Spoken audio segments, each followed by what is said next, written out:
This video is for educational and historical purposes only. It seeks to explore the social, political, and historical forces that have shaped perceptions of Black and African communities globally. It does not promote hate, violence, or division of any kind. Instead, it aims to inspire awareness, unity, and a deeper understanding of truth through respectful and informed discussion. What if I told you that the fear surrounding Black and African people has never truly been about violence or crime? What if the deeper fear is about what could happen if Black people fully remembered who they are, their history, their power, their legacy? This isn't just about racism. It's about the unease caused by the potential of a global awakening. The concern that if the descendants of kings, queens, and empires stood tall again, the world's structure would be challenged forever. Stay with me, because by the time you finish this video, you'll never see Black history, African potential, or global perception the same way again. The roots of global misunderstanding began with an intentional distortion. As European powers expanded into Africa, they needed justification for taking land and enslaving people. So they constructed the myth of African inferiority, depicting Africans as primitive, lacking culture or intellect. This was more than racial bias. It was psychological manipulation. These falsehoods were embedded in school books, religious writings, scientific journals, and popular media. European empires didn't just seize land. They reshaped the global perception of Black identity. These ideas were exported globally through colonization and slavery. Generations were taught that Blackness meant danger or disorder. The world learned to fear Blackness without understanding the origin of that fear. And so even before a Black child speaks, the world may already assume something untrue. The fear began not from facts, but from carefully constructed misinformation. But beyond misinformation lies a deeper discomfort, the weight of historical wrongdoing. Millions of Africans were taken, families torn apart, cultures disrupted.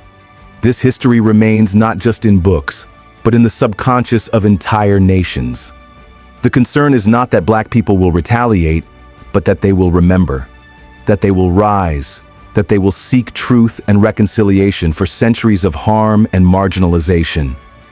This discomfort explains why peaceful leaders are often misrepresented, why voices for justice are silenced.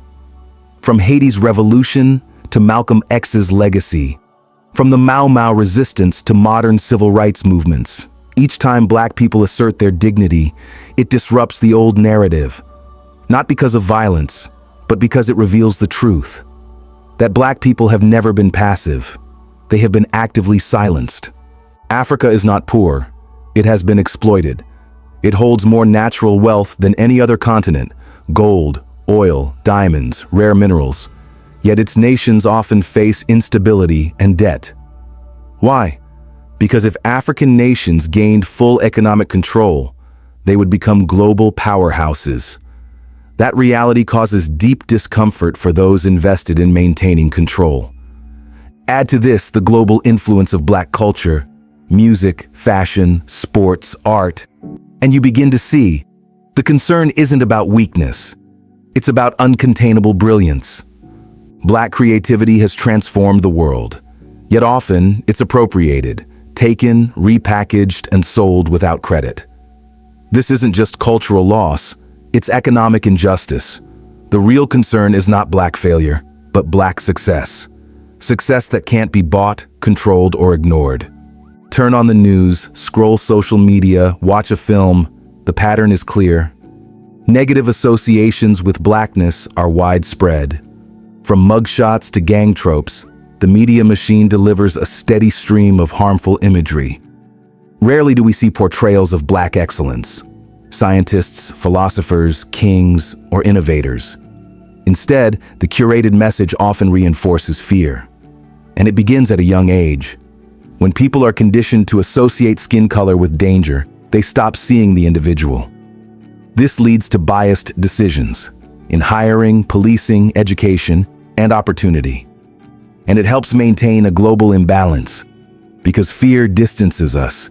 It prevents collaboration, support, and equality.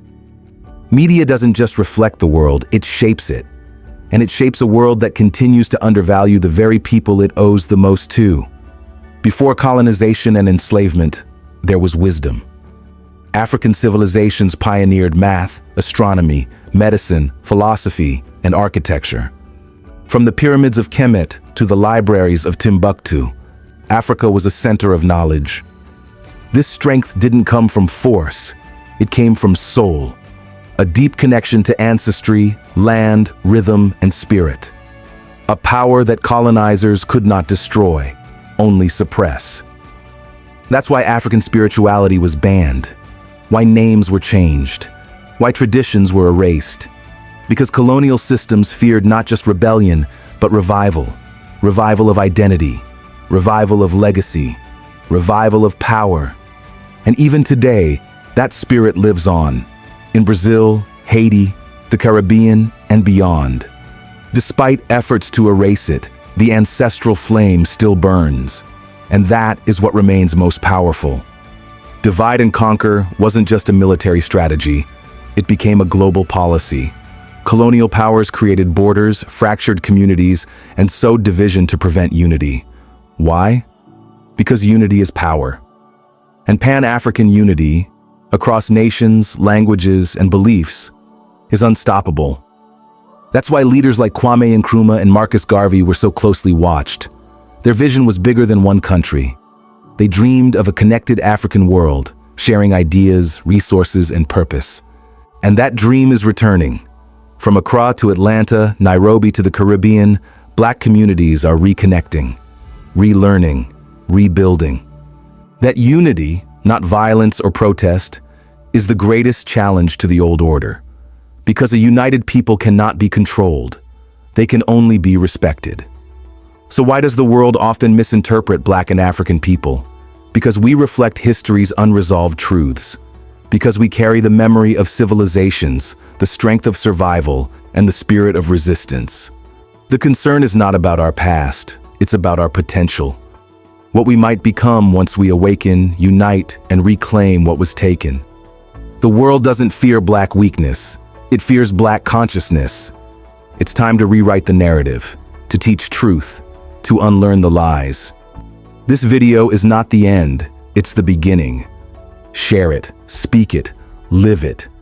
Because when we remember who we are, we don't just transform the narrative, we transform the world. Thank you for watching, and we'll see you on our next video.